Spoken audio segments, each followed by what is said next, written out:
अस्सलामु अलैकुम वरहमतुल्लाहि वबरकातुहू। चैप्टर नंबर 22 स्टार्ट करने लगे हैं। Sedative hypnotic drugs. सेडेटिव का मतलब ये है कि ऐसी ड्रग्स जो कि एंग्जोलिटिक इफ़ेक्ट होता है जिनका। एंग्जोलिटिक जैसे एंग्जाइटी वगैरह को कम करती हैं, जैसे एम्प्रोफ के करीब होती हैं। कुछ लोगों को बहुत ज़्यादा एंग्जाइटी हो जाती है तो उसके लिए जो है ना ये ड्रग्स दी जाती है। इसके अलावा हाइप्नोटिक का मतलब ये है, या हाइप्नोसिस का मतलब ये है स्लीप इंड्यूसिंग इफ़ेक्ट। मतलब ऐसी ड्रग्स, ऐसे लोग जो इंसोम्निया के पेशेंट्स होते हैं, उनको नींद नहीं आती, तो ये ड्रग्स क्या कराती हैं, उनको स्लीप इंड्यूस कराती हैं। ठीक है। अब इसमें जो है ना हेट्रोजीनियस क्लास है ये ड्रग्स की, जिसमें जो है ना ये dose dependent CNS depressant effect produce करती हैं। जाहिर सी बात है, अब एंग्जाइटी वगैरह हो रही है या नींद नहीं आ रही तो उसमें CNS बहुत ज़्यादा स्टिमुलेट हुआ है ना।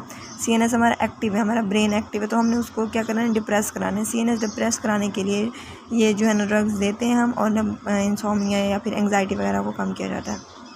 ठीक है। अब इनकी क्लासिफिकेशन में देख लें तो सेडेटिव हाइप्नोटिक्स में 3 टाइप्स की ड्रग्स हैं। बारबिचुरेट्स, बेंजोडाइज़ेपिन्स और मिसलेनियस एजेंट्स है। बेंजोडाइज़ेपिन्स में शॉर्ट एक्शन वाली सिर्फ ट्रायाजुलाम है, और इंटरमीडिएट एक्शन वाली है अल्प्राजोम, और जो है ना लॉन्ग एक्टिंग वाली है फ्लोराजिपाम।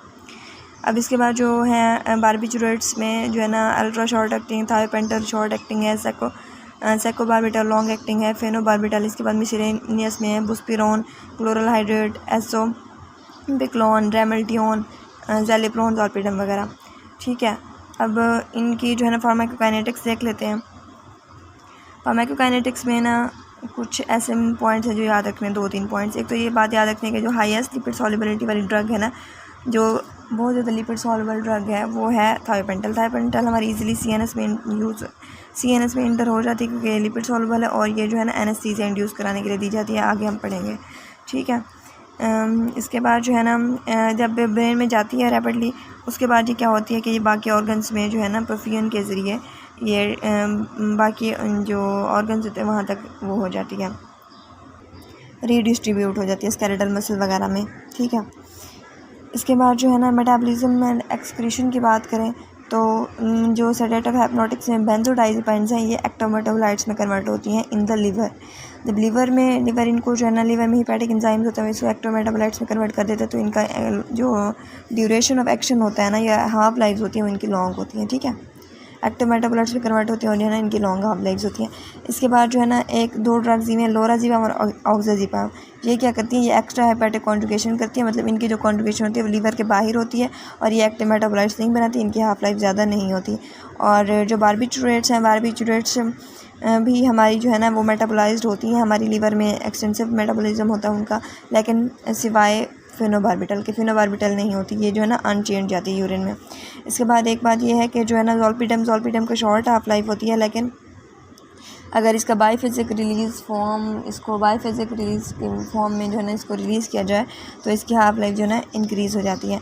ड्यूरेशन इनकी बात की हुई है CNS एक्शंस की, तो उनमें सबसे जो है ना ज़्यादा ज़ैलिप्रोन का है, उससे कम है ज़ोलपीडम का, फिर इन दिनों का बराबर है, फिर उसके बाद क्लोरल हाइड्रेट का। ठीक है। और ये जो है ना ये है, इनका जस्ट शॉर्ट एक्टिंग है ये वाली ड्रग्स। इसके बाद लॉन्ग एक्टिंग है, इनका duration of action more than 30 hours है। उनमें क्लोरडाइज़ेपेक्साइड है, क्लोरस्पेट है, और डायज़ेपम, फेनोबार्बिटल वगैरह है। ठीक है। ये अभी मैं बताती जा रही हूँ, मैंने ना इस पर अपने उस पर नोट्स बना ली है, तो फिर ना मैं वहाँ से भी आपको एक बार दिखा दूँगी। मैकेनिज़्म ऑफ एक्शन की बात करें तो इनके लिए कोई सिंगल जो है ना मैकेनिज़्म ऑफ एक्शन नहीं है। जो हम बेंजो का है अलग सा है, बारबिचुरेट्स का, लेकिन मिलता जुलता है, सिर्फ थोड़ा सा डिफरेंस है। बेंजो का देख लें तो बेंजो के लिए बेंजो रिसेप्टर्स होते हैं, BZ रिसेप्टर्स कहाँ पे होते हैं, थैलेमस में होते हैं, लिम्बिक स्ट्रक्चर्स में होते हैं, और कॉर्टेक्स वगैरह में होते हैं। ठीक है। ये जो है ना 5 सब यूनिट्स होती हैं इसकी, 2 अल्फ़ा 1, 2 बीटा 2, और जो है ना 1 गामा 2, ये इसकी 5 सब यूनिट्स होती हैं। ये जो बेंजोडाइज़ेपिन BZ रिसेप्टर्स पे बाइंड करती हैं between alpha and gamma receptors के दरमियान बाइंड करती हैं। और जब बाइंड करती हैं तो इनका फ़ायदा क्या होता है कि जो क्लोराइड चैनल है, क्लोराइड चैनल की ओपनिंग को बढ़ा देती हैं, जिसकी वजह से गैबा का एक्शन है वो इन्हेंस हो जाएगा। क्लोराइड चैनल ज़्यादा अंदर जाएंगे, और जब क्या होगा कि इनहिबिटरी इफेक्ट ज़्यादा हो जाएगा। अब ये होता है कि जो है ना ये वाली जो बेंजो होती है ना, ये फ्रीक्वेंसी को इंक्रीज़ कराती है। इनके जो क्लोराइड चैनल है वो बार बार ओपन होगा, जिसकी वजह से जो है ना ज़्यादा क्लोराइड अंदर जाएगा, और ना इनहिबिटरी इफेक्ट ज़्यादा प्रोड्यूस होगा। इसके बाद जो है ना फ्लोमेजेनल है।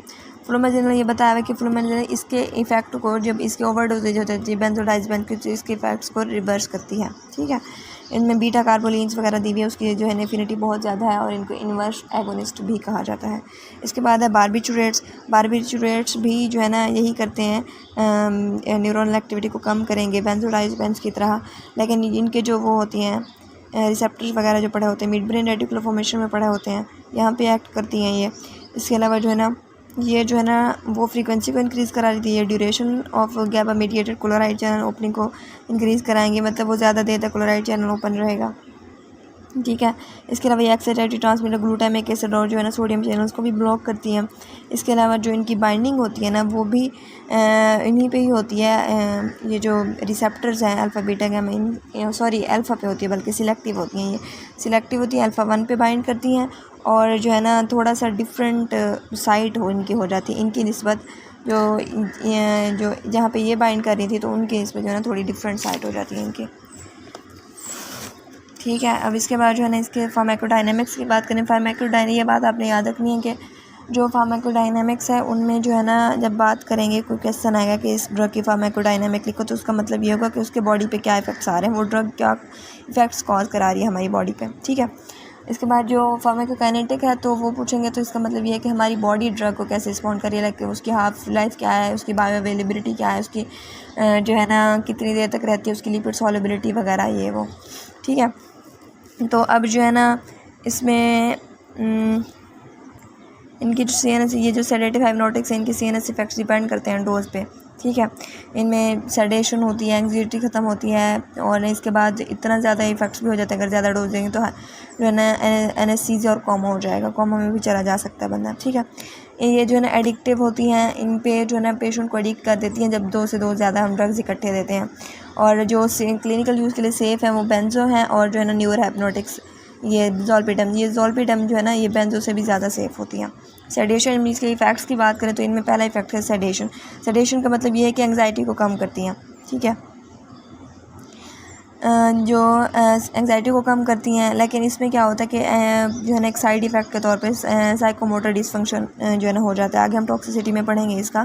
ठीक है, और दूसरा ये क्या करती है कि पनिशमेंट सप्रेस्ड बिहेवियर कॉज करा देती है, मतलब हमने पढ़ा था ना कि पनिशमेंट वाला एक सेंटर होता है और ना एक रिवार्ड सेंटर होता है। पनिशमेंट सेंटर से क्या होता है, हमें गुस्सा आता है, जब जाहिर सी बात, जब हम टेंशन में होते हैं ना यूजुअली नॉर्मल कंडीशंस में, तो हमें ना ऐसे दिल कर रहा होता है, कभी इतनी ज़्यादा एंग्जाइटी हो जाती है कि बंदा दिल करता है हर चीज़ फाड़ दे, हर चीज़ तोड़ फोड़ डाले, और ना जैसे अक्सर वो नाकाम आशिक वगैरह कर रहे होते हैं, तो मतलब इस तरह।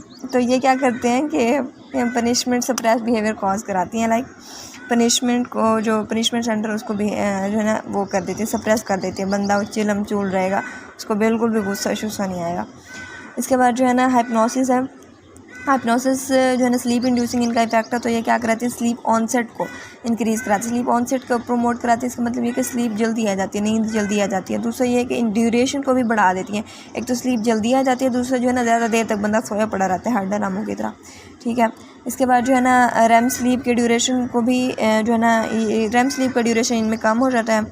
इसके बाद जो है ना ज़ैलिप्लोन और जो है ना ज़ोलपीडम वगैरह इतने स्लीप के इफ़ेक्ट्स नहीं कॉज कराती हैं। इसके बाद इसका एनेस्थीसिया पे इंड्यूसिंग इफ़ेक्ट है, तो ये क्या कराती हैं, जो है ना हाई डोजेस पे जो है ना कॉन्शियसनेस लॉस हो जाएगी, बिल्कुल बंदा बेहोश हो जाएगा, एनेस्थाइज हो जाएगा। इसके बाद इसके अलावा इसमें एमनीजिया भी हो जाता है, मतलब वो चीज़ें याद नहीं रहती हैं। अक्सर ऐसा होता है ना कि जो एनेस्थीसिया दिया जाता है, कुछ ऐसे एनेस्थीसिया दिया जाता है कि बंदे को कुछ भी याद नहीं रहता कि मेरे साथ क्या किया था। ठीक है, इसके बाद रिफ्लेक्सेस वगैरह सारे सप्रेस हो जाएंगे ताकि वो कोई मूवमेंट ना करे ड्यूरिंग सर्जरी। ठीक है, मोस्टली ऐसा ही होता है। एंटीरोग्रेड एमनीजिया मोर लाइकली होता है बेंजो के साथ, ये याद रखते हैं, एंटीरोग्रेड एमनीजिया बेंजो के साथ होता है। और एनेस्थीसिया इंड्यूसिंग ड्रग कौन सी है, जो है ना मोस्टली बारबिचुरेट्स हैं, उनमें भी थायोपेंटल ज़्यादा इंपॉर्टेंट है। ठीक है, ये बात याद रखनी है। इसके बाद एंटी कन्वल्सेंट इफेक्ट है, मतलब सीजर्स वगैरह को कम करती हैं, तो ये भी इसका भी सेम ही है कि मोस्टली बारबिचुरेट्स के ज़रिए होता है इसका इफ़ेक्ट, लेकिन इसमें ये होता है कि एंटी कन्वल्सेंट इफेक्ट के साथ साथ इनमें बहुत ज़्यादा सेडेशन भी होती है, मतलब मार्क्ड सेडेशन होती है, लाइक एंग्जाइटी बहुत ज़्यादा कम हो जाती है। और अगर हमने ना सिलेक्टिव एंटी कन्वल्सेंट एक्शन कराना है, मतलब सिर्फ हमने सेडेशन कॉज करानी, हम ये चाहते हैं कि सिर्फ जो है ना एंटी कन्वल्सेंट एक्शन प्रोड्यूस हो, तो उसके लिए जो है ना हम फिनोबार्बिटल वगैरह देते हैं या क्लोनाजिपाम वगैरह देते हैं। इसके अलावा स्टेटस एपिलेप्टिक में जो है ना डायजिपाम, लोराजिपाम वगैरह जो है ना यूज़ होती हैं इनमें, क्योंकि स्टेटस एपिलेप्टिक्स में क्या हो रहा होता है कि एपिलेप्सी वगैरह में क्या होता है, मिर्गी के पेशेंट्स को बहुत ज़्यादा दौरे वगैरह पड़ते हैं, तो उसको जो है ना वो सेडेशन भी चाहिए होती है हमें तब, तो उसके लिए हम जो है ना ये IV एडमिनिस्ट्रेशन करते हैं इनके डायजिपाम, लोराजिपाम और फेनोबार्बिटल की। इसके बाद मसल रिलैक्सेशन है, तो मसल रिलैक्सेशन जो है ना उनमें डायजिपाम है, ठीक है, स्पास्टिसिटी स्टेज के लिए, स्पेशली सेरिब्रल पाल्सी वगैरह के लिए। सेरिब्रल पाल्सी में ये होता है कि बंदे के जो पाल्सी बेसिकली कहते हैं कि लाइक बंदा मसल्स की वीकनेस होती है, मसल्स यूज़ नहीं कर सकता। सेरिब्रल पाल्सी में ये होता है कि जो है ना पेशेंट अपने जो मसल्स हैं उनको यूज़ नहीं कर सकता टू मेंटेन बैलेंस और टू मूव, मतलब पोस्चर वगैरह मेंटेन नहीं कर सकता, तो सेरिब्रल पाल्सी वगैरह में दिया जाती है। इसके अलावा मैप्रोबोट भी, इसकी भी कुछ सिलेक्टिविटी है एज अ मसल रिलैक्सेंट, ठीक है। आगे मसल रिलैक्सेंट पे पूरा एक चैप्टर भी आएगा, वो भी पढ़ेंगे हम। मेडुलरी डिप्रेशन कॉज कराती हैं, तो medullary depression mostly alcohol, specially alcohol और बारबिचुरेट्स की वजह से होता है। और मेडुलरी जब डिप्रेस हो जाएगा तो मेडुला में वेज़ोमोटर सेंटर पड़ा होता है हमारे, उसकी वजह से क्या हो जाएगा, हाइपोटेंशन हो जाएगी। इसके बाद जो है ना उसमें रेस्पिरेटरी सेंटर भी पड़े होते हैं हमारे मेडुला में, तो रेस्पिरेटरी अरेस्ट हो जाएगा, सीवियस डिप्रेशन, सीवियस कोलैप्स हो जाएगा, ठीक है। तो यही 3 चीज़ें हैं जिसकी वजह से जो है ना जो पेशेंट सुसाइड करते हैं उनमें जो है ना डेथ हो जाती है, रेस्पिरेटरी अरेस्ट, हाइपोटेंशन और जो है ना सीवियस कोलैप्स। अब इसके बाद जो है ना इसकी है टॉलरेंस एंड डिपेंडेंस। तो टॉलरेंस का मतलब ये होता है कि जब हम ड्रग्स को जो है ना काफ़ी अर्से तक यूज़ करें या फिर हाई डोसेस में यूज़ करें, तो क्या होता है कि इनकी रिस्पॉन्सिवनेस डिक्रीज़ हो जाती है। लाइक जैसे हमने पढ़ा था ना कि बैक्टीरिया रेजिस्टेंट हो जाते हैं जब एक ड्रग दी जाती है, तो इसमें भी यही है कि पेशेंट टॉलरेट हो जाता है, लाइक उसको कोई फ़र्क नहीं पड़ता, रिस्पॉन्सिवनेस डिक्रीज़ हो जाती है ड्रग की। तो इसके अलावा क्रॉस टॉलरेंस भी होती है। इसके बाद डिपेंडेंस है, डिपेंडेंस ये है कि बंदा उस पर डिपेंड होने लग जाता है, उस पर एडिक्टेड होने लग जाता है।